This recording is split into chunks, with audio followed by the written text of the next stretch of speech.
Guys, this is Fight Commentary Chats. We have Kevin, who's been featured on the channel twice before. And Kevin is based in Kung Fu, but he also does Jiu-Jitsu, so I'd call him an MMA guy that's Kung Fu based. So Kevin, welcome.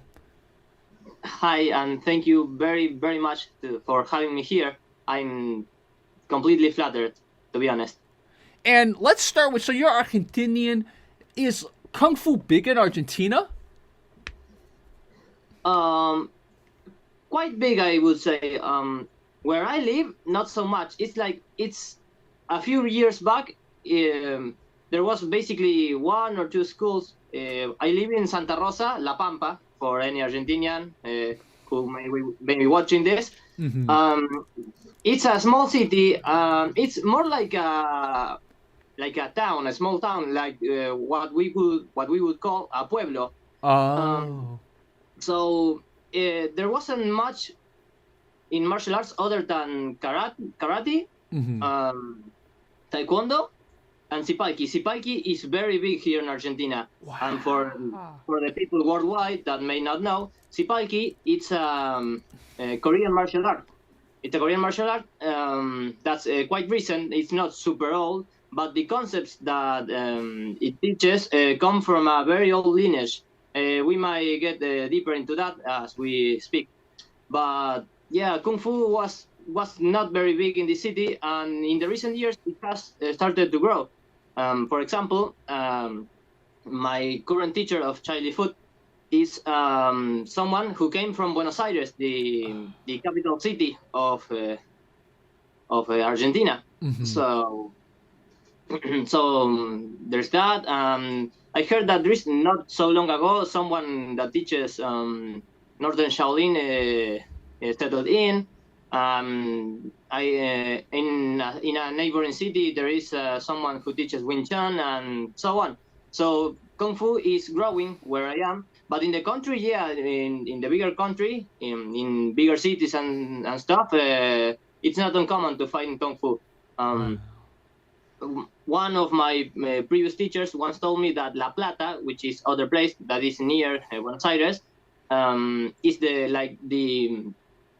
bed of Kung Fu in Argentina. There you can find a lot of styles. Wow. Like Mantis, Bagua, Tai Chi Chuan, Wing Chun, Kung Gar, whatever. So yeah. It's interesting. So when you told me about Sipalki, right? I looked up, I typed in on my search engine, and the entry on Wikipedia is only in Spanish. There's not even an English entry. That shows how popular Sipalki is in Argentina. And it's interesting. So, from my understanding, just from Wikipedia, it says a guy named Gran Maestro, so Grandmaster Yu Sun Nam. Yes. Okay. Yeah. So I can tell you a bit about him. So Sunam Yu Sunam. I don't know exactly how do you put it together, but Grandmaster Yu was someone who was taught Sipalki by his, I don't know if his father or his grandfather when he was a child. Mm-hmm. Like it was a tradition of his family that got passed on to him. Mm-hmm. And then the war that divided Korea started, and he escaped that.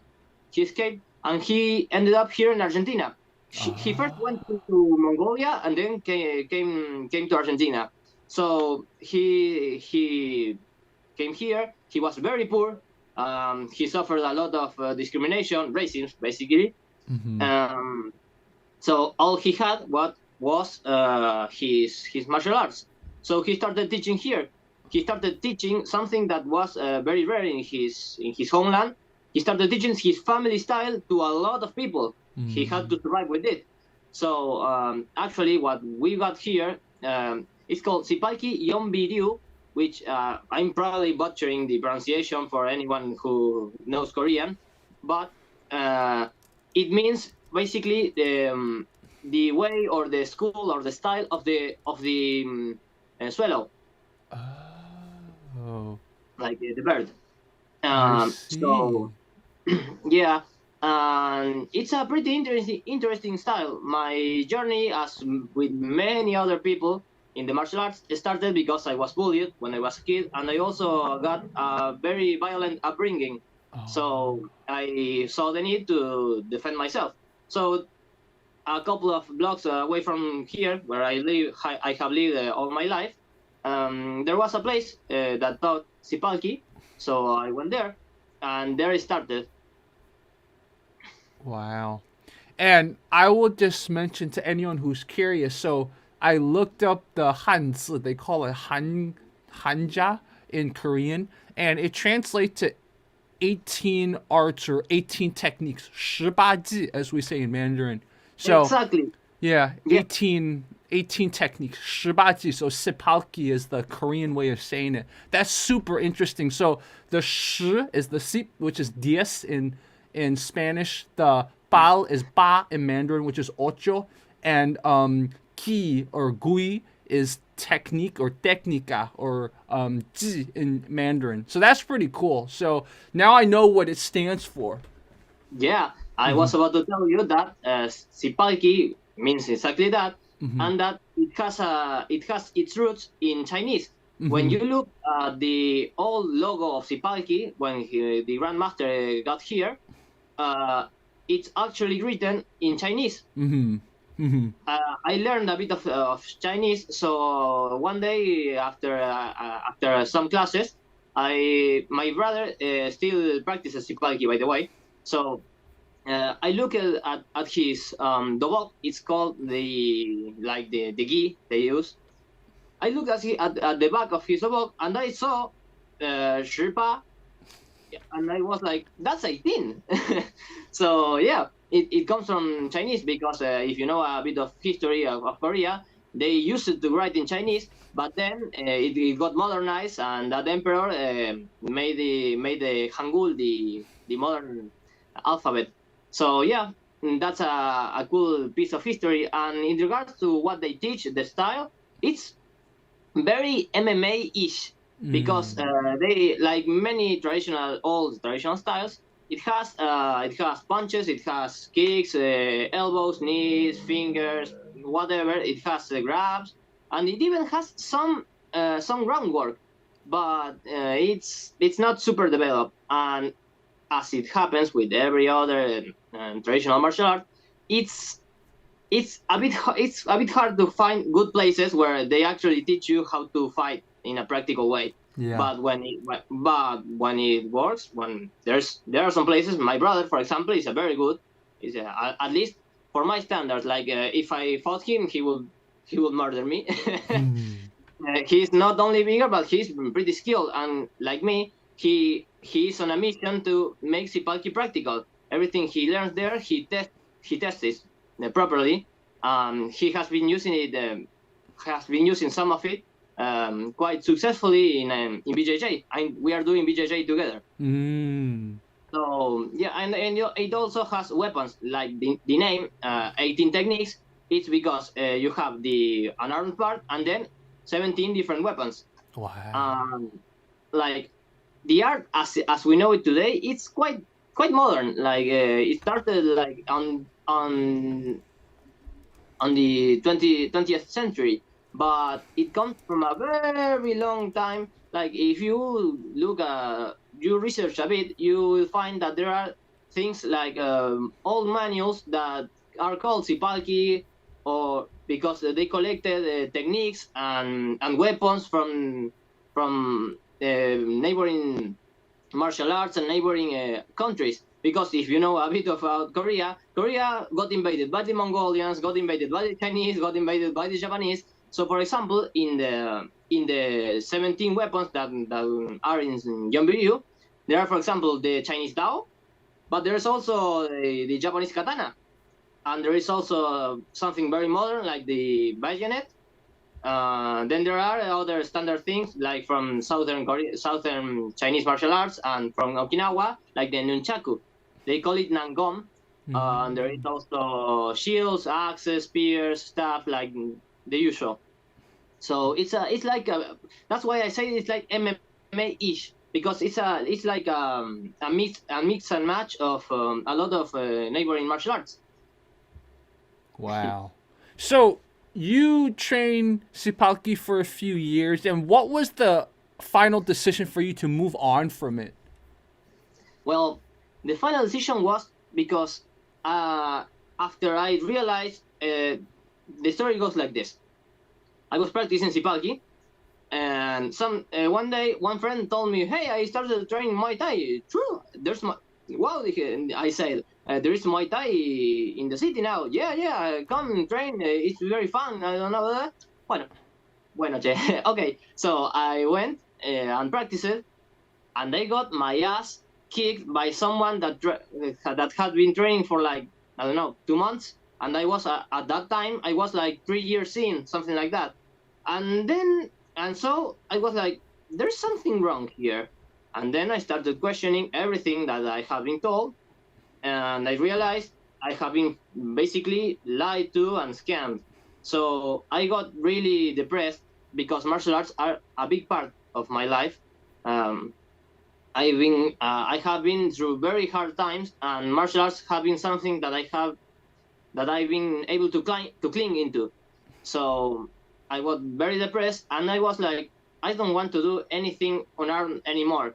At that time, I was getting a lot into weapon-based martial arts. I really, really love the traditional weapons, the swords, axes, staff, spears, all that stuff.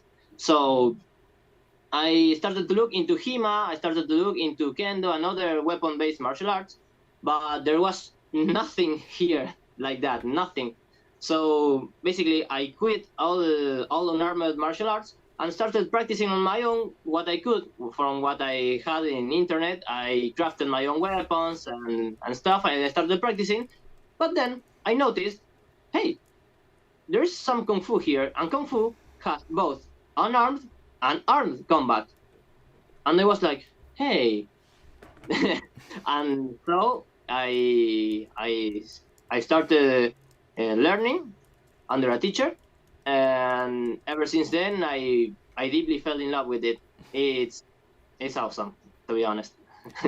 And tell me about the teacher. What was the first time when you met the teacher? How did you feel? Well, my ex-teacher, I call him that, my ex-teacher, because I don't train under him anymore. We had some personal issues that we couldn't resolve. So he was okay. like, like in the practical sense, like he was legit. He actually told me how to fight. I owe everything I know of how to fight, at least a big part, the starting of it, to him. That's why I can't say, no, yeah, I have some Sipalki mix in my style, because Sipalki taught me nothing, basically. I couldn't use my Sipalki to fight, and everything I do nowadays to fight comes from Kung Fu. So yeah, my teacher was okay, like, was good for teaching how to practically fight, but no, was not so good in social skills. I was basically his only student. I started and I have some classmates, but as time went on, people dropped off, and I was the only student. Um, and I learned a lot thanks to it, because basically it was like private lessons. So I learned a lot. His background in Kung Fu was in Sanda, in Sanda, Tai Chi Chuan. He had some Wing Chun and Wushu. Mm-hmm. So most of the weapon work was from Wushu, and then a lot of self learned stuff, because just like me, he noticed there was nothing, basically nothing of Kung Fu here. So he a lot of stuff with weapons. He started to experiment and learn on his own, aided by what he could gather from his own classes, because he traveled from here to Buenos Aires and La Plata and learned there, and then came back. So he did that and slowly pieced together Kung Fu. Wow. So yeah, it was awesome in the sense that I actually learned to fight, and for once, and like I could get rid of that trauma of like, I'm a useless fighter. I can't use my hands and such. But yeah, then after about 3 years of training, I started with him At the end, in December of 2018, in fact, there it is the diploma. That thing there is the diploma of my first belt test or sash test. As it's done in Westernized Kung Fu, it's sash. So yeah, that's my diploma, and I started December of 2018, and we went separate ways at 2020, I think, about half of 2020. So under that time was basically private lessons, and I spent a lot of my personal time to practicing. So I grew up. I learned quite a lot, quite fast, and he gave me the red sash eventually, which is the sash like the previous one to black, and I was ready to start teaching. So I started teaching, but then this teacher and us and me had some issues. Then we got separate, and I kept teaching. I told my students if they wanted to still learn under me, and I told them that something that I started doing too is I will always be looking for Kung Fu to keep growing. Thankfully, by that time I was already starting to learn Chai Li Fat, so I was practicing on that, and also when I can, which is very difficult, and it's even more difficult as time passes, I try to purchase traditional Kung Fu online. For example, I don't know if you know Will Williams from Monkey Steel Speech. Oh yeah. Well, he has a form, Shuai Lu, from Tai Chi Mantis, and he teaches the form, he teaches the applications, so you actually learn Kung Fu that can be used to fight.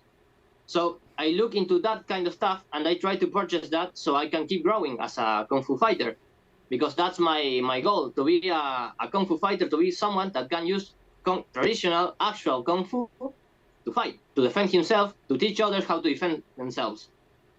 Did you find his stuff useful? The Tai Chi Mantis?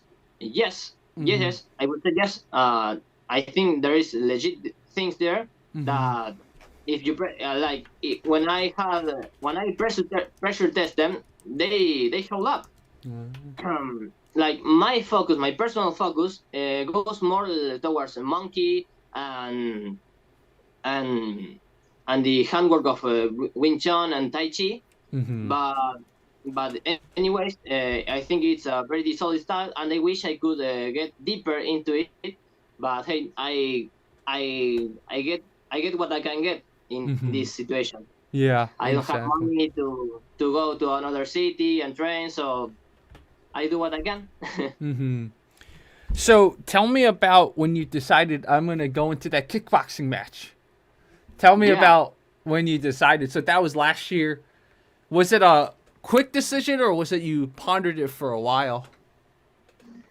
I knew that I wanted to fight at some point from quite a while. Like at the start, when I started training under my ex-teacher, I was like, I didn't want anything with fighting because I was useless still. I couldn't fight. But then as I got my confidence back, I really wanted to test my Kung Fu. I really wanted to start fighting because I wanted to, like, there's no other way to test yourself other than fighting. Yeah. So I started to think about it, and the problem is that since Kung Fu it's not very big here, there aren't any tournaments specifically aimed at Kung Fu or traditional martial arts. And traditional martial arts over here don't do a lot of tournaments or events where different martial arts can go and have a go at each other, except for one school in a neighboring town here called Tuai. In Tuai, there's a Wushu and Sanda school that does that once a year, every December. So they invite even MMA and kickboxing schools to fight. So yeah, I ended up fighting there at some point. I already, by that point, I already got separate ways with my teacher. So I basically went there on my own with no like kung fu teacher, because I was just recently getting started with Charlie Fat, so I couldn't ask my Charlie Fat teacher, "Hey, can you come here and corner me?" So I went in there just with the pure desire to test myself. My corner was my brother, the big man you see with me when we are in between rounds. It's my brother who knows something about fighting, and well, he offered himself to corner me. So I went there and did what I could. Wow. Did the tournament in general, did the people there know you were a kung fu guy, or did they not know you were a kung fu guy? Some of them did. Some of them did. Others, I don't think so. Like, I'm not famous by any capacity. I see. And some people knew because some knew me from a previous tournament that I went, that same event, but I only competed in forms. So some people knew me there, but others not. Tell me about competing in forms. What were those like? Because I've competed in forms too, so it's interesting. Yeah. We'll definitely have a lot to talk about that. So please tell me about competing in forms. Yeah, it was pretty weird, especially in the setup they have in this tournament. It's pretty weird because they make it so there's a kung fu practitioner doing a form, then a Sipalki one doing a form, and for example, in the last tournament where I also fought, I will tell you more about that. They had, for example, karate. Wow. And it's like, how do you even? What's the criteria to judge which form is better or who executed the form better? Yeah. Especially because the judges are teachers from the different schools. So what kind of karate guy know about my style, or a kung fu guy know about karate or Sipalki? So it's pretty weird. Like, you go there, you do your best and hope for, I don't know, they liked it. Like, it's pretty weird because, for example, in the last tournament where I competed in both forms and fighting, I did forms. I did a Charlie Fat saber form, Dao. It's super long. It has some jumps and twists and all the stuff, all the things that Kung Fu loves to do in forms. And then there is, for example, I think there was a Sipalki guy that also competed with me, and it was very static. It's very different, the forms. So I don't know. They gave me first place, but I don't know. Like, maybe a little equivalent I'll give you is, from what I've seen of Choi Li Fu forms, they're a little less dancey than, let's say, a wushu form, right? So if I'm judging it on how pretty it looks, I'm going to give it to the wushu person, like a northern wushu guy. But then if I'm going to look at, okay, like, exactly what is the criteria? That's why, for example, even like the Tao Lu, as we say in Mandarin, right? The form competition I went to, they separated the Nanquan, the southern styles, versus the northern styles, because the southern styles are all, like hardcore stuff, and then the northern styles are more flowy, and so you can't compare a southern style and a northern style. And I would consider a Cai Li Fu much more of a southern style, though there are northern variations. So, like, I would assume the Cai Li Fu styles have, like, the movements are more defined instead of flowing into each other like a dance, like the northern style. So, yeah, please keep going. I just wanted to, because that just came to my mind. So, yeah. And, for example, that was, in the tournament, I did a Charlie Fat. But in the first tournament, I went there with my ex-teacher. I did a Chen-style Tai Chi form. Wow. I did a Chen-style Tai Chi form. And my competitors did. One did wushu. I think it was a Nanquan. And the other did a Sipalki form. The three of them were super different. Mine my Chen style form was like very slow and relaxed as you do in Tai Chi, but then it had some patchy moments like Yeah. that, right? Then you had Nanchuan with some with what that very big swiping motions and some jumps and stuff, and then you have the the Sipalki, which was a form that moved very little, like a bit forward, a bit back, and some movements, and that was it. So how do you judge? I got first place again, but I'm like, well, I guess the judges liked it. Yeah. Oh, that's so interesting. Yeah, this is the first time talking to you that I've seen a competition where, let's say, even the karate people would compete in the same. Right? It's like, wow, how do you judge all that, right? That's so funny. Yeah, that's really cool, though. I mean, in those situations, I hope all the competitors do. Okay, let's just go there to have fun. The results are not really important. Yeah. I mean, that's basically what also the guy that organizes this event. He says that like this is like he calls him a fiesta marcial. Basically means a martial arts party. Oh, I like that. Yeah. We, we gather martial arts from different backgrounds and different styles, and we come here and we share a moment, and we all try to have fun and test ourselves. Because when you do a form, like yeah, my competitors are doing something completely different than what I do, but I'm basically in that moment when I'm in front of the judge, I'm fighting against myself, against my own nerve, against my own skill.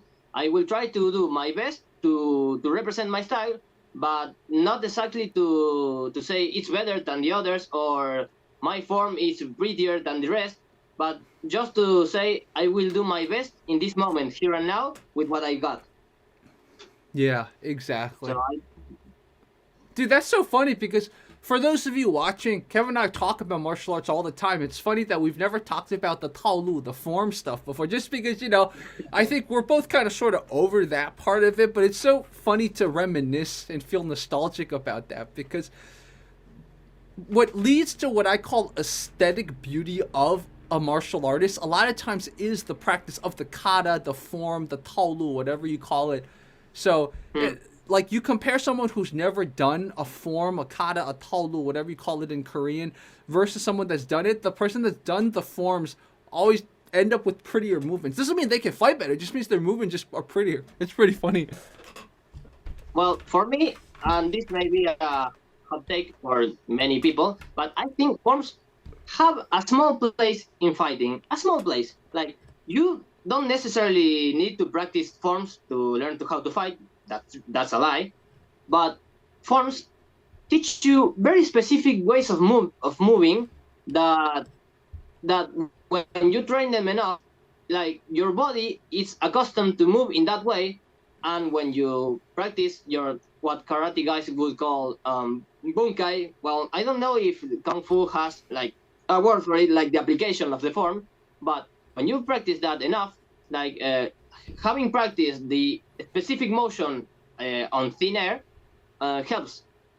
Like, and also I have found that forms are like how do you call it? Like a book, like you have a book that says, for example, Tai Chi Chuan, and forms are like a recollection of all the techniques that the style has. So when you are practicing Tai Chi and you are trying to make it like an actual combat art, like you constantly go back to the forms and look at the movements, and you're trying to say, hey, so this movement does that. This is application. How else can I use it? Because I have found myself finding a lot of different applications for the same movement. Yeah. Or, for example, a branch of Chen style does that movement very similarly and has a different conclusion. So I think it's useful to look at forms and look at the weird ways Chinese martial arts moves, because I think there is a lot of knowledge there that people tend to ignore. Like they only see that, look at this very cool Power Ranger looking movement, but maybe this is not like I'm blocking here and giving you a palm strike. Maybe I came close and this is a grappling move actually. Who knows? Yeah. But I think there is that small part. But yeah, if you only care about fighting, yeah, forms are not the place where you look to spend your time. Yeah. Yeah. Exactly. When I do capoeira, I write down a lot of sequences, right? So I just thought Yeah. about this right as you were talking about this. What I would interpret a form as then is, imagine if I told myself, I'm going to take 5 of these sequences and put them together so I can practice it all at one time. So I don't have to practice one sequence, look at my notebook again, practice second sequence. I'll put them all together. That's a form right there. I just thought about that. So Exactly. that it is exactly like you said. It's like a book. Like one day, if I'm able to take all those sequences, turn it into a really long sequence, then I got a really cool capoeira form. Then I just took the whole karate, kung fu, taekwondo approach and made it into capoeira, because we don't have forms in capoeira, but it would be cool to have forms. I just have to remind them, hey, you don't use these forms to think this is how fighting works. It just helps you remember different angles, different sequences. Exactly. And it also like reminds you of things that you have yet to learn how to apply. Yeah, exactly. For example, I'm working say in Tai Chi Mantis in Shuai Lu. Shuai Lu is a quite short form and it has some interesting things. Like for example, the other day I was applying this movement that's called Bong Chui. That is a collapsing fist that looks like this. You do a movement like this. What is this doing? By Will Williams, what he teaches is you are rather sideways. You are throwing punches and stuff, and then you trap an arm with this. Like you trap the lead arm with this hand, and then you come over top and you hit him with the back fist, right? So I was applying that, and in that moment I realized that I was also doing kind of a sweep. If you get close enough, you put your lead leg behind your opponent's lead leg, and you're almost sweeping him. And that looks like a part that comes a little further in the form. That's called I can't remember the Chinese name, but it's basically it's called sweep the floor kick, or sweep the hall quick kick, and it's a very low sweep, and it's done with a movement that is quite similar in the sense that one hand is trapping or grabbing and the other is pushing. So then I realized that I'm doing like kind of both things at the same time, and that I can like go more over doing Bong Chui or doing the other, and like maybe I should start focusing on learning the other move, on applying the other move. So there's that. Like you can practice a form, you have it in your mind, and you see all the movements, and you choose to practice and apply one, and then the other won't be forgotten thanks to the form. Like you said, it's like a bunch of movements together that then I do the form and say, hey, there's this technique. Maybe next time I can try to focus on this. Like the thing with forms is that they come from a very old tradition of passing down martial arts in a time where there wasn't like not many people knew how to read and write, so they couldn't write books. What was the way? Like instead of like a poem, it was like sort of like a dance, like a series of movements that the body can remember. Like this happens to you. Like if you did Taolu, you know that your body like naturally learns and automatically does the movements once you practice them enough. So that's a way of like imprinting the art in your body. So they used it to pass it down without knowing how to write or read. Yeah. So Yeah. that was probably the biggest reason why they did forms back then. Yeah. Agreed. So if you know the form and you have it ingrained in your body, then you are consuming and adapting the art to your body little by little. You are learning the techniques of your style. But say if you take some time to learn a technique, you may forget the others, except if you have a way to recall them. How do you recall them? Doing the form. There's also this technique. I have to train this technique too, and so on. Yeah, exactly. Wow. Maybe I'm gonna take what we're sort of mutually understanding, and I'm gonna put together some capoeira katas, and I'll put them on another channel. The capoeira community will hate me, but I'm like, hey, you didn't come up with the idea, right? You should have come up with the idea, because I'm telling Yeah, you, with any sort of martial art, you will forget old sequences, dude. It's so easy to forget, and I realize I have a whole notebook. I'll just start arranging them together, and I'll figure out like a 20 move sequence. That'll be my first kata. That'll be really funny. yeah. I mean, martial arts are about innovation. Yeah. If you stay with tradition for the sake of tradition, your art will stagnate. We have Yeah. seen that. Your channel is about that. It's showing to people, hey, we can't stay doing the same thing over and over again. Things have to change. Things have to adapt. Yeah. So I think it's brilliant. Capoeira is so pretty, man.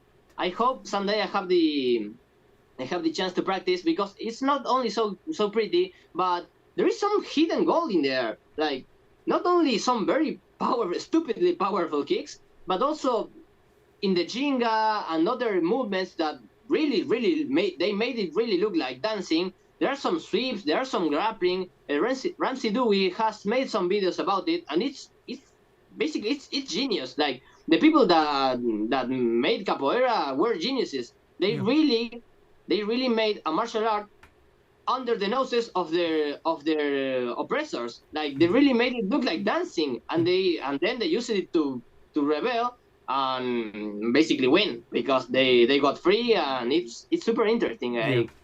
I give capoeira a lot of respect for that. Yeah, exactly. So I think, talking about innovating, when did you start doing jiu-jitsu? Very recently. The Mhm. reason why I started doing jiu-jitsu is because, well, I realized I knew it from a long time ago, but recently I really realized, like, my ground game sucks. Mhm. My wrestling in general, even standing up, even though I learned some trips from Sanda and Tai Chi, um, I my grappling was very lacking, to be honest. Mhm. And it really shows on my second fight, which I didn't send to you because it was pretty embarrassing in that I lost pretty quick. I didn't got knocked out, but I got how do you call this? Out of the fighting zone. I got out too many times and I lost. Oh, the salida. You got the salida too many Yeah, times. Yeah. it was very lame, and I was like, I don't know if this will be any interesting. Like, and the guy I faced was a Sanda guy instead of a kickboxer like last time, and he had better grappling than me, and he threw me a couple of times, and that was kind of a wake up call. Like, man, I need to improve my grappling. And Chelifat, currently we're focusing a lot on striking and some forms. And back with my ex teacher, we did a lot of striking, not so much grappling. So I said, what do I have at my disposal? Like, I need to improve grappling, and I need to start doing groundwork. Yeah. So I started BJJ. Yeah. And also, another reason of why I started BJJ is because a style of Kung Fu that I would absolutely love to learn, it's what has been dubbed as dog style. You know, dog style. Yeah, it's originally called Dishu Chuan, which means something like boxing or fighting from the ground or something like that. It has something of ground, but then it got nicknamed as dog boxing, like Ho Chuan, right? So I started BJJ because I'm always looking. By the way, I'm always looking at Kung Fu videos and traditional Kung Fu and trying to see what they have to offer, what movements do they do, and ways to innovate, basically. Because there is this phrase that I got from a comment in one of Icy Mike's videos in Heart to Heart. There was once a comment that was very beautifully put, which was, Kung Fu has the deepest ocean of knowledge, but it's contained in the leakiest bucket. Yes, that's a great quote. I never heard that, but that's awesome. Yeah, I don't know, some random dude in a comment section of Heart to Heart put it like that, and I have carried with with me ever since. Like I love to look at traditional Chinese martial arts videos to see which ways they move, to see how to keep reinventing yourself, how to keep growing, how to keep learning. Like what I love about Kung Fu, what made me fall in love with it, it's there is such a big freedom of movement. You have so many ways to move and so many ways to fight. Like if you learn from all of it, you can really say I can learn my own Kung Fu because everybody is different. Everybody has different body. Everybody has different capabilities, different flexibility, different strength.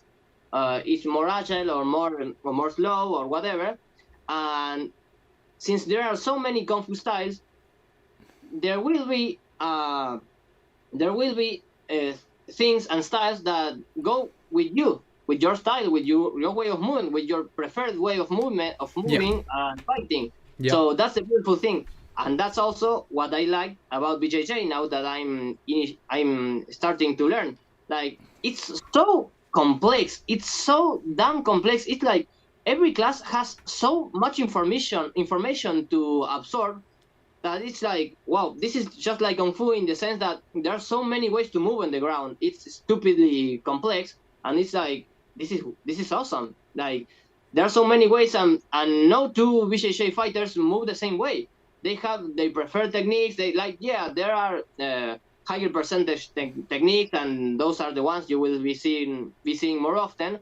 But there are so many ways and so many variations on the same techniques and movements that it reminds me of Kung Fu. And I say, and then going back to dog boxing, it's like I have no way of learning dog boxing from where I am. So what I will do the closest thing that there is available to me right now, which is BJJ. And just from I have like I don't know 4 or 5 classes of BJJ, and even then, just from that, if I watch forms, if you Google dog boxing and you watch forms and you watch applications of those forms and stuff, a lot of it looks like BJJ. Like for example, the other day we were learning a guard pass where you are laying in your back, and they taught me with this name which is de la riba. I don't know if you. Oh know. yeah, de la riva. That's right. In Portuguese they call it de la riva. Yeah, de la riva, as you guys would say in Spanish. Yeah, like you have one leg coiled around his leg, and the other you use it to push it so he opens up his legs, and then you take him down. And there is the exact same movement in some dog boxing forms. Yes. So basically, I said, well, I can't like properly learn dog boxing, but if I learn BJJ, I'm basically learning dog boxing too. Yeah. In some way. So yeah, that's a big reason of why I started. Wow, that's awesome. That's so cool. I think one day, man, I will look forward to whatever dog boxing system we can find. We should explore it together. Yeah, like you said, it's one of those arts that you see so much in jiu-jitsu, and I wish it were more practiced. But yeah, I just don't know how many schools there are that still teach the dog boxing. Yeah, Man. From what I gathered, it's quite rare. Yeah. It's quite rare still, but there's still people practicing, and there's still people doing it like practicing to try to make it work. Like I mean, the last video I saw of dog boxing was from the Discord channel you have, right? Like I went to Chinese martial arts, and some guy posted a video, and there I saw the De La Riva, and it was like, hey, this is awesome. And that guy was not only doing the form but also doing the applications. Right up before that, I only saw the forms and some application that looked like way too choreographed, like way too movie like. But those were like, hey, this is more sensible stuff. This looks like what we are doing in BJJ.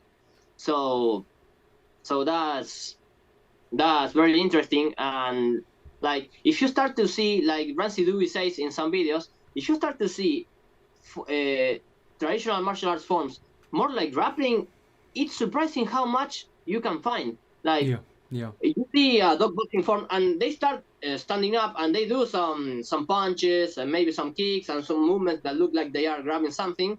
But then they go to the ground, and they have these very low postures, and they do these movements that at first look it looks like they are punching or they are like elbowing something, but that doesn't mean that like they are punching your groin or they are like elbowing your thigh. They are actually, when you see the application, that video is very good for that.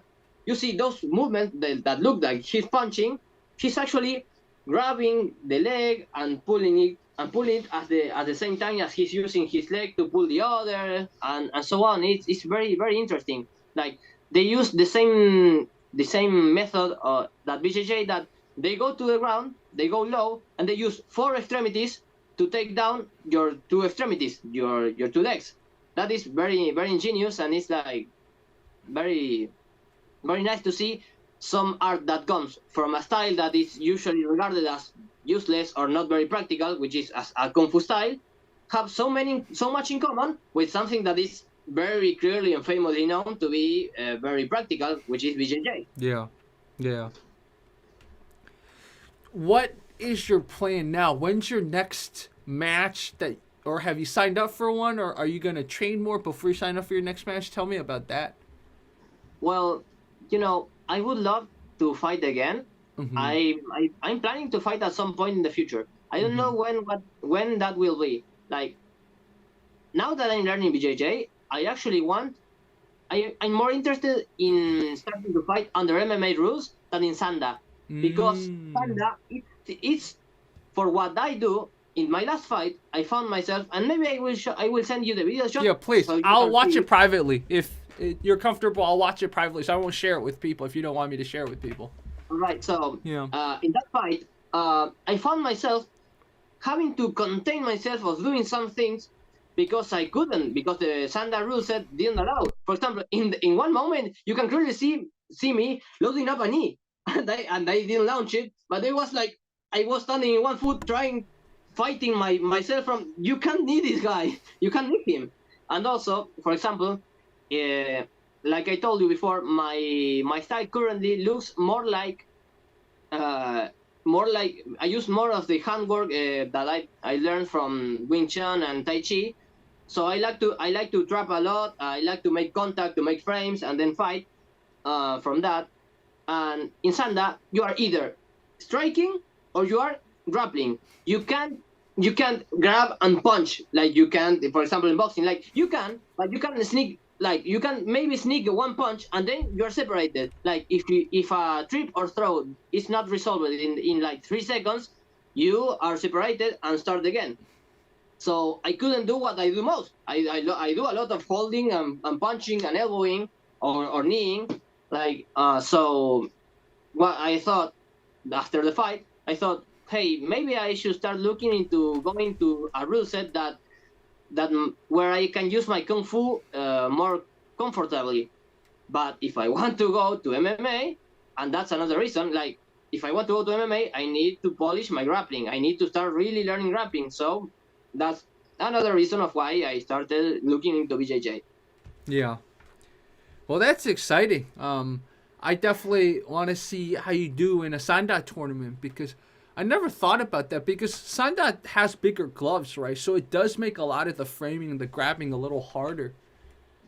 Not only that, but also, like I told you, like you can't really hold someone and punch him or elbow. For example, elbows and knees are not allowed in Oh, Sanda. I never knew that. Elbows and knees are not allowed in Sanda. Wow. Or at least I don't know if there exist different federations and stuff, but where in this tournament, in these events that this guy throws down, you cannot elbow and you cannot knee. Mm-hmm. So there I'm losing a lot of what I like to do. So yeah, exactly. It's funny because as a kid, when I used to get into fights, I was always the elbow person. It was very, very, very just natural, because chances are I was fighting someone that was taller than me. So I would naturally have to get in, right? Because I couldn't beat them with this distance. And my punches sucked anyways when I was doing Kung Fu. So I would always, my elbows were the thing. Elbows and my kicks saved me. So yeah, if you take away elbows for a kung fu guy, usually most kung fu guys throw more elbows than you think they would do. You take away elbows for a kung fu guy, you take away one of their best weapons because most of them their Yeah, punches aren't as good as boxers. exactly. Like I used to think of many kung fu styles as like brawling styles. You get really close and personal, and you start bashing your opponent. Yeah. Like and this handwork that I've been talking about of Wing Chun, like the Shoutout and the Tui Shou, the pushing hands of Tai Chi, there are some similar things in many kung fu styles. Like it's a very Chinese martial arts thing. Like the concept of getting close and using your sense of touch to set up your fighting. Like for example, what I showed you earlier of this Pong Chui, this move, it has a trap.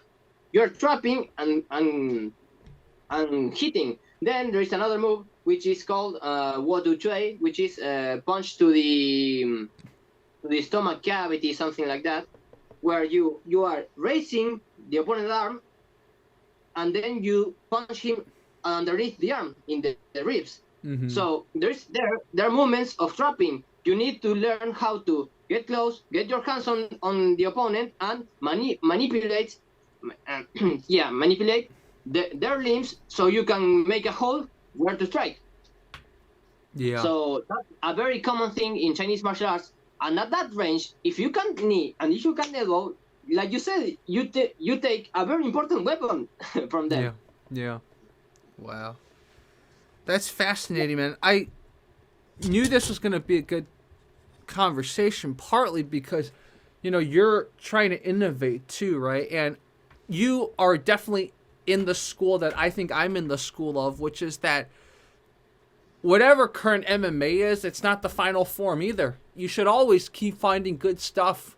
So whenever, let's say, you go to a Muay Thai school, they try to mold you into a Muay Thai fighter, whatever. I don't think that's always the right approach. Even one of my friends who was training boxing and Muay Thai very, very, very, what's another word besides religiously? Very intensely, we could use that word. Yeah. He even says the same, after training a lot of boxing and a lot of Muay Thai, he's like, yeah, dude, his style is not really Muay Thai or boxing. Like you said, everyone's body moves differently. And once you feel like you get a grasp of the fundamentals, the foundations, you should start looking at other things to incorporate. There's not just one way. I mean, okay, let's put it this way. If you wanted to fight in a Muay Thai competition, there's probably 2 or 3 good ways to train, right? But if you want to just be a martial artist or you want to be able to defend yourself on the street, I think there's more than one way to train that. Yeah, absolutely. Like our body can move in so many different ways. Like it's negating that the sun exists. Like there are so many ways to move, and at the same time, that has the other side of the coin is that when you see a martial art doing things weirdly,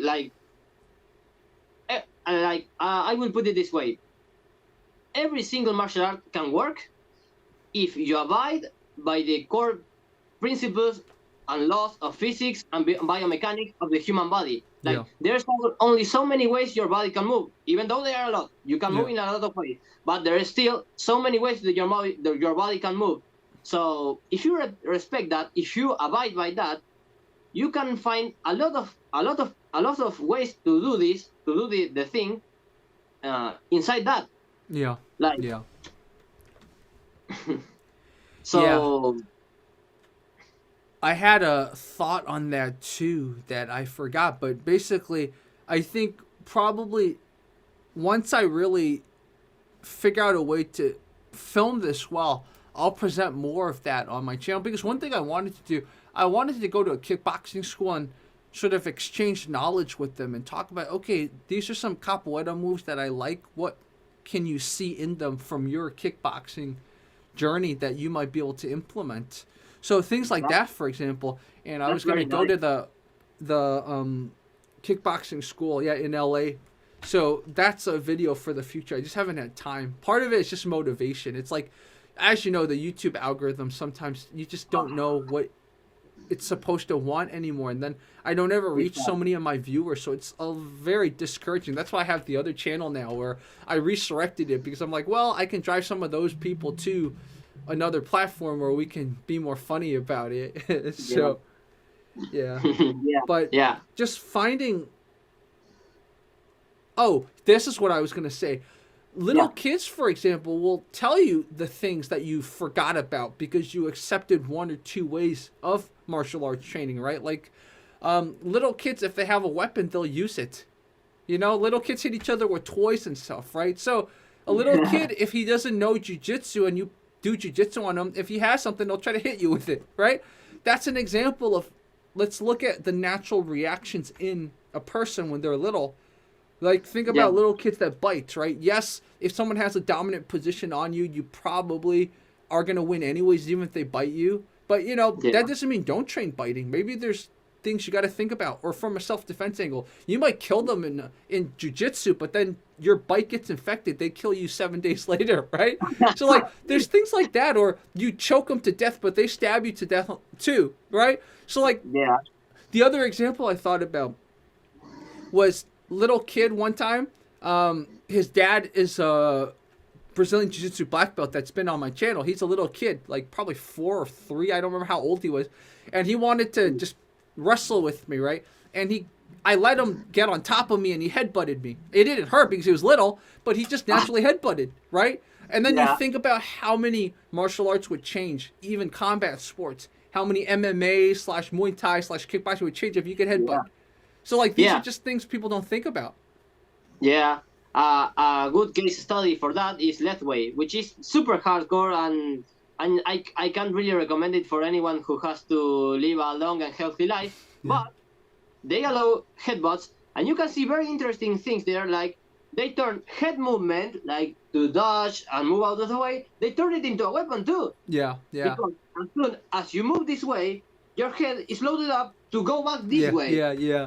Like, it's very interesting. Like, or for example, if you duck under a punch and then you come up, this is a headbutt. Yeah, exactly. I purchased a Tongbei Shaolin form that in the form it contains a headbutt and it's used like that. It comes from below. You are grabbing your opponent and you come through like that. And it's like very interesting. Like, you can be dodging, then you grab him and then you come up and you hit him with your forehead. Yeah. Wow. Yeah. One thing I think I've told you about is I work with a lot of dogs, right? And dogs will sometimes jump at you really hard, and that's like a headbutt.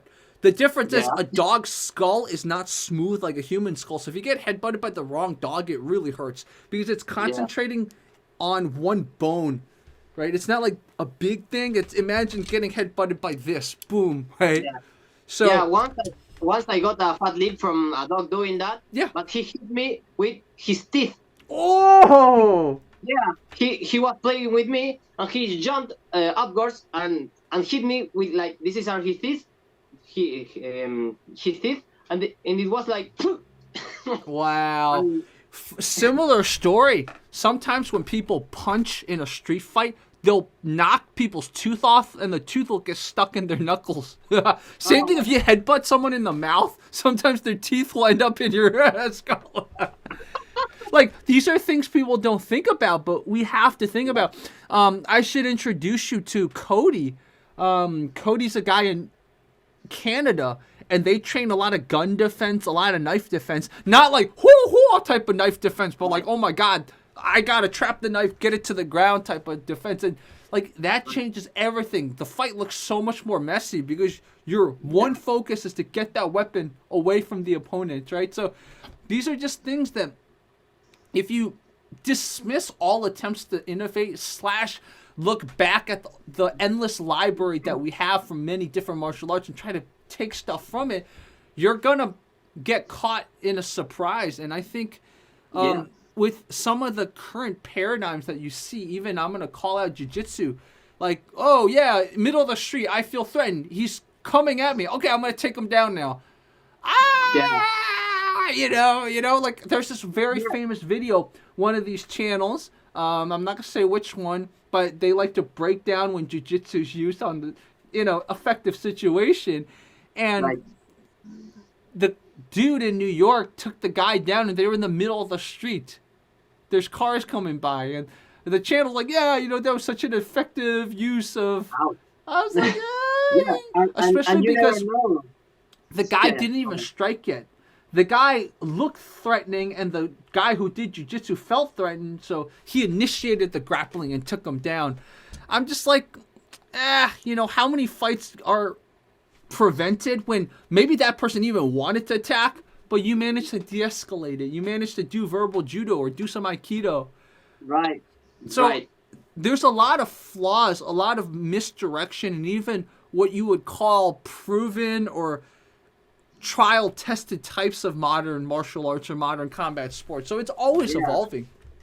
Yeah. Yeah. And for example, you remind me of something that another thing I love to do is find the why. Why did they do this like this? Why in forms for why in not only Chinese martial arts, in all traditional martial arts, why do you see so many ways to strike with your hands? There's punching, but there is hammer fist, there's back fist, there is bridge hands with this side, or bridge or like hitting with the side of your fist. In Choi Li Fat, for example, we learn how to use the side of the fist. Wow. This side, not only this one. Yeah. Like this. Wow. Then there Okay. is this punch, the panther punch. Oh or the yeah, I've leopard seen punch. that. Yeah. This, you have the crane, you Oh, have yeah. an eye poke, which they call the snake. But there's also things like in monkey, you have movements that there are like Flick. whipping. Yeah. Yeah. Yeah, you're either hitting him with the back of your fist or with your knuckles, the back of your knuckles. And I Yeah. have tried, and it's quite painful. Yeah. Definitely. There is also hits with this side. When you're doing crane, for example, you can use it to hook. You can use it like to strike with your fingers, or you can smash with the Yeah. back of the. Oh yeah. of the crane. This. And It's a then hidden monkey- little weapon here, man. Yeah, monkey has this too, like Uh, picking up fruit or bringing things to his mouth. Drunken style has this too. This Yeah. movement, like he does this, and he's redirecting a punch, or maybe he's hitting you. Like so many ways. Like you can strike in Tongbei Shaolin. There is this strike, like a karate chop. mhm. Like you hit like this.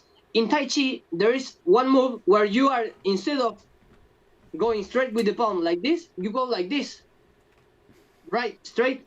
Like if you see, like for example, let's take this movement. Like why would you do this right in someone's face? If you think about it, if you're fighting and you have a guard, this is very thin. It can go in between your hands. For example, the same if you do this. Like, and back then people trained and conditioned their hands, all sides of their hands, to fight. Like, and when you go, like if a fight breaks out in the open and you have no gloves, no wraps, nothing, like there's a serious chance that you might hurt your knuckles, or you might break your yeah. knuckles. Oh yeah. Knowing how to properly and powerfully strike with all sides of your hands Yeah. Yeah. can give you many weapons. Like, let's say I'm fighting and I pop someone like 2-3 times and my knuckles are starting to hurt a lot. Maybe I take one out. Here comes a friend. My knuckles are fucked up. What do I do? Well, then I have to hammer fist. I have to back fist. I have to elbow. I have to strike with this. Yeah. Like, then suddenly you are training your hand, all sides of your hand and your limbs, because for example in Choi Li Fat we learn to strike not only like every movement, like hooks, overhands, uppercuts. You can also do them if you're close enough with your forearm, like this movement Sao Choi. They are telling me like Sao Choi, you can hit with the side of your fist or with your side of your forearm. Same if you're yeah. same if you're doing this. You can hit with the hammer fist, with the meaty part, or with the forearm. Yeah. Or if you're doing more of a like back fist, you can hit with this or with this, and so on. Oh. If you're close enough and you put your body into it, you do this, it's gonna hurt. I have done it on sparring partners. I have done it on the bag, and you can put a lot of force into it, and it won't hurt your hand. So it's pretty interesting. Why did people back then use so many ways to strike with their hands in weird ways and angles? Maybe because they were afraid that they wouldn't that they would hurt their hands too much. So they basically like they mm, I'm not finding the word. Like they evened out the damage their limbs could take at fighting in through in different parts of their body. Like my knuckles can only take, I don't know, 5 or 4 punches before they start to break. So I threw 1 or 2 or 3, and then I start using my other parts of my arm to keep fighting. Because if I break my hand, maybe I can use my hand anymore at all. Yeah. Yep. Exactly. And I can say for certain. So here's what I would tell our viewers to very safely, gently test out. Okay, take a heavy bag, very gently, bare knuckle, try to hit it. You'll very clearly understand why chops work better. You can chop a heavy bag all day. You're fine. You hit the heavy bag wrong at the wrong angle. Even if your knuckles don't hurt, your wrists will hurt. Yeah. There is one phrase that one teacher told me once, and I carry it with me, and I teach it when I teach classes that are more focused on self-defense, right? Like when we are working scenarios and we are working like, for example, one student comes to me and asks me, "Hey Kevin, what do I do in this situation? How do you strike? Blah blah blah." Well, for example, there's this phrase which is use soft parts to hit their hard parts, and use your hard parts to hit their soft parts. Yeah. And it's very smart. Like like you said, if you have a heavy bag and you punch it with force, your hand will break or hurt a lot.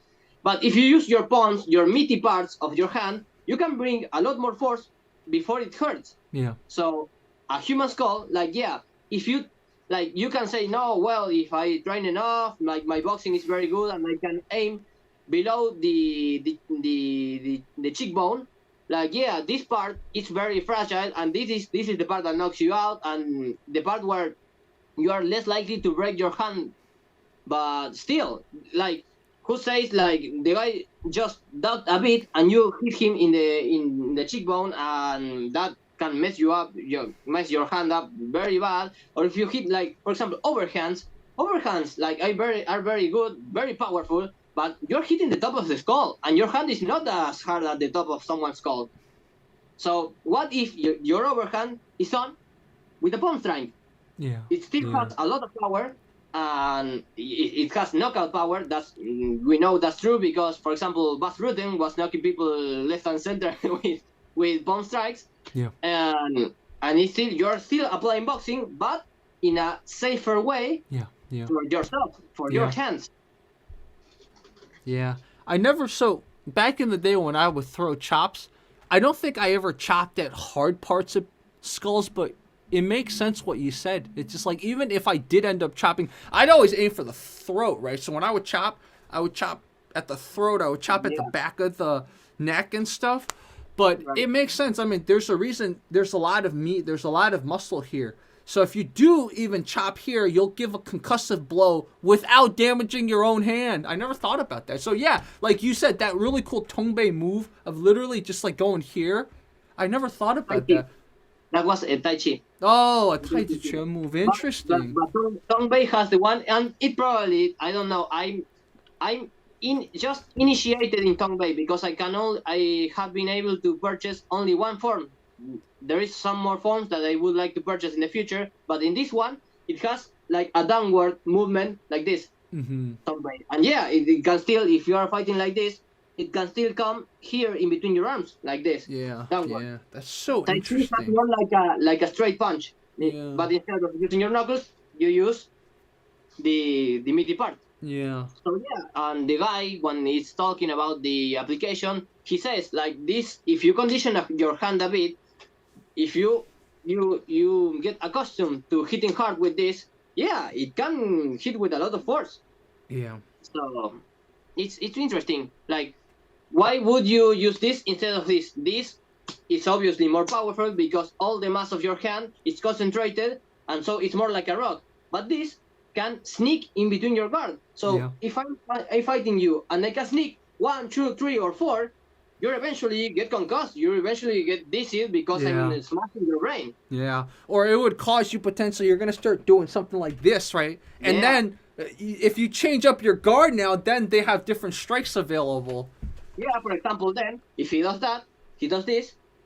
There's a yeah, exactly. You can do a looping punch on him. I will throw my knuckle, which is pretty fragile but very powerful. Then I will throw my winning blow. Yeah. Boom. Out. Yeah, exactly. It's very important. I think it's very important to keep looking at why they did things.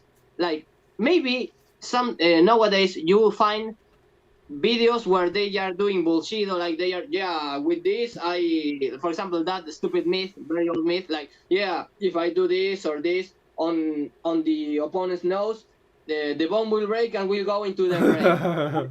Like that's stupid, but if you find a grounded practical reason to do it, it's fine. Like you look at any martial art and you start to look it in a practical sense, like to test it, like you're doing recently in your videos, where when you meet up with your friends, your female friends, and you test Bushido, and you end up finding practical ways to do the Bushido. It's like, hey, maybe they are just misguided. Not that the technique is wrong or is useless. It's just that they are using it in a wrong way. Yeah, exactly. Yeah. It's funny that video you mentioned, right? Because I didn't know how to structure it. That video sat around for almost 6 months. I just didn't know how to structure it. And then I eventually realized, well, what did Liz learn from it? Because Liz doesn't do any martial arts, right? She deadlifts. She's a strong girl, but she doesn't do any martial arts. So I was like, but at the end of the day, what did she learn? I guess she learned, okay, this is something that doesn't work, but potentially I could do something else, right? I think that in itself is pretty powerful. At the very least, she learned what not to do. Yeah. That's something. And then, like you said, on top of that, she learned, because, like some of those really cool things she did, I was like, you want to try it once? And then she didn't try it the way the Bushido taught us. She tried to improvise, which is really cool. It's like, that's where the heart of this is. But it took me a while to figure it out. Okay, how can I edit it to show, okay, this is where the heart of it is? Yeah, maybe it's not the perfect solution, but if it works enough, maybe it can open up to do something else. Something I've been looking at since I started doing BJJ. It's like there's so many ways to move. Like they call it human chess. Why do they call it human chess? Because in chess, there's millions and millions and billions probably of ways to move the pieces, right? Yeah. And like computers, for example, can move the most optimal move ever, like all the time. They can consistently do the most optimal move all the time. Humans can do that. Humans have to train and study and practice a lot to get close to that. In Jiu-Jitsu, it's the same. Why do they call it human chess? Because you can move in so many ways. Maybe you are not there yet where you can use constantly the technique and the tactic and the perfect way to get out or to attack or whatever. But still, there are things that are not the worst, although not the best, not the worst. So you can do things not perfectly, but still be useful. So your friend did just that. Yeah, exactly. He didn't do the worst thing possible, which is Bushido, and she didn't do like a super cool or practical technique from BJJ because she hasn't trained, but she did something that is in the middle. Yeah. Exactly. Yeah, so thank you for watching that, because it took me a very long time to figure out how to edit it, right? It's one thing to be like, hey, cute girl here, let's look at funny Bushido, but it's like, let's learn a lesson from it. Like the one I did, I guess technically now it's more than 2 years ago, the one with the blonde chick, she's just like, I don't want to do this, I'm going to do my own, and it showed that it was better than the Bushido. But I was like, Liz isn't like that, so what lesson can we learn from this? So it's not just Jerry bringing on a cute girl. I mean, it's always fun for Jerry to bring on a cute girl, but we want to have more than that, right? So that was the lesson for that video. The spirit of your channel, we learn from what we look at. Right? Yeah, exactly. I really appreciate you watching that video, because I didn't check the statistics on it yet because I just get a feeling it was a little different than the usual content, and every time I do something different, the YouTube algorithm usually messes with me. So I haven't checked how that video is doing. So I hope it's doing okay. I hope other people appreciate what that video was trying to do. I hope to, like, YouTube is way too harsh with people that are trying to experiment, to do new things. Like, YouTube likes to put you in a box. Oh my God, yeah, a lower and lower and smaller box. It's so sad. I like, I react like this, but I'm not a content creator. I tried to upload some things that but I dropped it for the moment because I don't really like that part of editing and stuff. Like, it takes a lot of work, and I realized I'm not so comfortable doing this yet. Yeah. But yeah. I see the same complaints over and over and over again from a lot of people that I really respect, like a lot of content creators that I really like their content, and they are complaining and having rough times. Like, some people get depressed over this because it's their livelihood. So it's very sad to see how YouTube works nowadays. Yeah, exactly. I finally looked at the video. It didn't get as many views, but it got many upvotes, very few downvotes. So for the people it did reach, it was fine. They liked it. So yeah. Yeah, so that's good. I mean, unfortunately, for the sake of the channel, this type of video probably hurts the channel, but whatever. It was fine. Yeah. It was fine. Yeah, I really appreciate it. This is, guys, for viewers, this is another reason I like talking to Kevin, because he thinks beyond just, like the MMA community. Get drunk, watch a fight, right? And that I got from Kung Fu, being super open-minded. I like to try to be open-minded all the time, because Kung Fu has gave me so many humbling lessons, because ever since I got under training in legit Kung Fu, like, you see all the weird shit, and when I started Kung Fu, I myself too thought, this shit doesn't work. How do you make this shit work? Then comes my teacher and uses the weird shit and kicks my ass, and I'm like, hey, wait, this is not useless.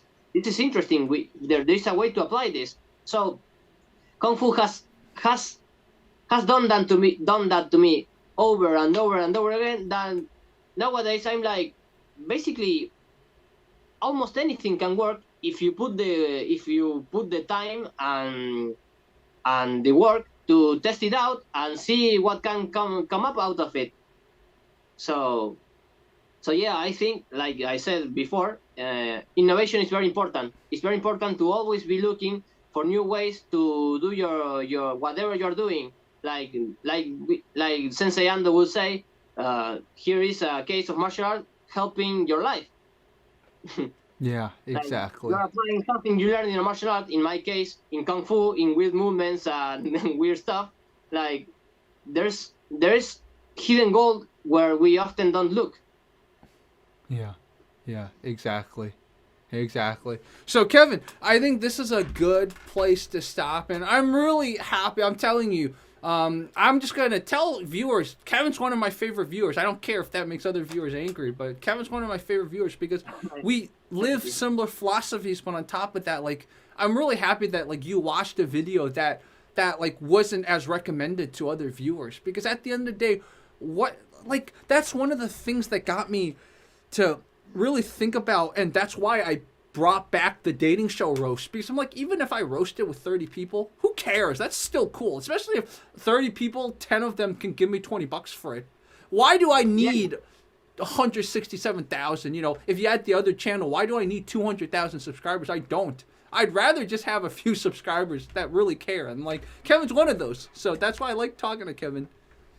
Right. Thank you very much. And since you told that very, very pretty thing about me, let me tell you, you are an inspiration to me. You are, like, one of the reasons that I got out there and started to test my stuff. Not only because I wanted to show people that, hey, Kung Fu, it's legit, but also, like, you are constantly putting up videos of people doing the things in the wrong way and giving Kung Fu a bad name. And I'm like, hey, we can do better than this. I can do better than this, and that's why also I started training on under BJJ, because you can see people that are maybe come from a traditional background and are okay at fighting, they can defend themselves, but when you throw them to the ground, they are toast. So Yeah. I have to be better than this. I Yeah. have to keep learning. I have to keep looking for more ways to fight.